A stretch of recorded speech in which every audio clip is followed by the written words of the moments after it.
2019లో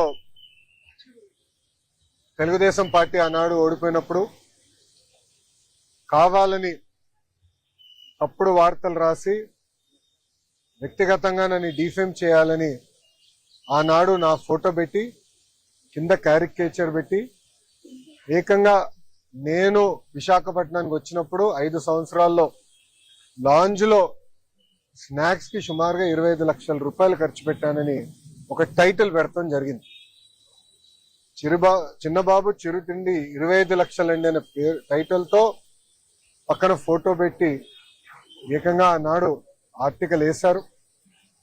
ఆ రోజు నుంచే నేను సాక్ష్యమైన పోరాటం మొదలు పెట్టాను. ఎవరన్నా గాని మీడియా మిత్రులు గాని ఎవరన్నా గాని ఒక ఆర్టికల్ వేసేటప్పుడు ఫ్యాక్ట్స్ అని వెరిఫై చేసుకోవాలి.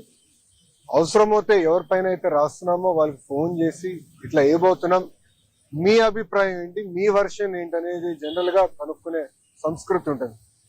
కానీ అలాంటిది ఏం చేయకుండా కావాలని నన్ను కించపరిచే విధంగా ఆ ఆర్టికల్ వేసి ఆ రోజు పబ్లిష్ చేస్తాం జరిగింది.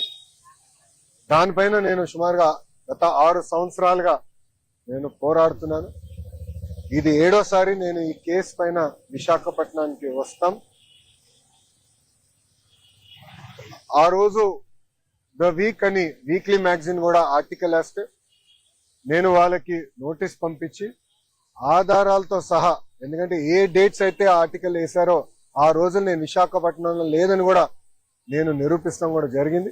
అది తెలుసుకుని వాళ్ళు ఏకంగా రిజైండర్ వేసి క్షమాపణ కూడా కోరటం జరిగింది. నేను గతంలోనే చెప్పాను, 2014 నుంచి 19 కానివ్వండి, ఇప్పుడు కూడా అంటే గడిచిన 18 నెలలు కానివ్వండి, నేను విశాఖపట్నానికి వచ్చినప్పుడు ప్రభుత్వం నుంచి టికెట్ తీసుకోవట్లేదు, ప్రభుత్వ గెస్ట్ హౌస్ లో నేను ఉండట్లేదు. నేను వాడే వాహనాలు 2 వాహనాలు కూడా ప్రభుత్వ వాహనాలు కాదు. ఆ డీజిల్ ఖర్చు కూడా నాదే.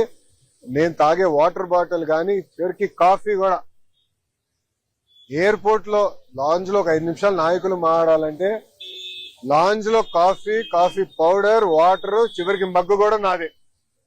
ఎందుకంటే నాకు ఇది మా తల్లి నాకు నేర్పించిన సంస్కృతి. మనం ప్రజాస్వామ్యంలో ఉన్నాం. ప్రజలకు పవిత్రమైన బాధ్యత మనకు పెట్టారు. వాళ్ళ ఏ నమ్మకంతో అయితే మనకు గెలిపించారో ఆ నమ్మకం నిలబెట్టుకోవాల్సిన బాధ్యత మనందరిపైన ఉంటుంది. ఏమున్నా ఖర్చులు కుటుంబం పరంగా మేము బనాయిస్తాం. నేను గతంలోనే చెప్పాను, ఇంట్లో అమ్మ బ్రహ్మని సంపాదిస్తే బాబు గారు నేను ఖర్చు పెడుతున్నాను అని. మా క్రెడిట్ కార్డ్ బిల్లు కూడా వాళ్ళే కడతాం జరుగుతుంది. సో ఒక పారదర్శకంగా నిలబడాలన్న ఆలోచనతో మేము చేస్తున్నాం. ఇక్కడ మీడియా మిత్రులు కూడా తెలుసు, నేను ఎప్పుడు విశాఖపట్నంకి వచ్చినా గవర్నమెంట్ ప్రోగ్రామ్ వచ్చినా కూడా నేను తెలుగుదేశం పార్టీ కార్యాలయంలో ఆనాడు పాదయాత్రకు వాడిన బస్సులోనే నేను పడుకుంటా పొద్దున్న లేసి కార్యకర్తలు కలిసిన తర్వాతనే ఏ కార్యక్రమానికి అయితే నేను బయలుదేరతాం కూడా మీరందరూ చూస్తాం జరుగుతుంది. సో క్రమశిక్షణ, ఒక పట్టుదలతో ప్రజలకు సేవ చేయడానికి నేను రాజకీయాల్లోకి వచ్చాను. అందుకే తప్పుడు వార్తలు రాసినప్పుడు నాకు చాలా బాధ కలిగింది.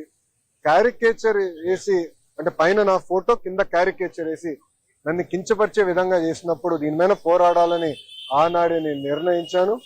తప్పుడు రాతల పైన తప్పనిసరిగా నాడు నేడు ఎప్పుడు నేను పోరాడతాను. 2 కాదు, 3 కాదు, 5 కాదు, ఇంకో సంవత్సరం ఎక్కువ పెట్టినా న్యాయం నా వైపు ఉందని నేను బలంగా నమ్ముతున్నాను. నేను గెలుస్తానని కూడా నేను నమ్ముతున్నాను. ఎందుకంటే నేను ఏనాడు తప్పు చేయని వ్యక్తి, నేను చేయబోను కూడా.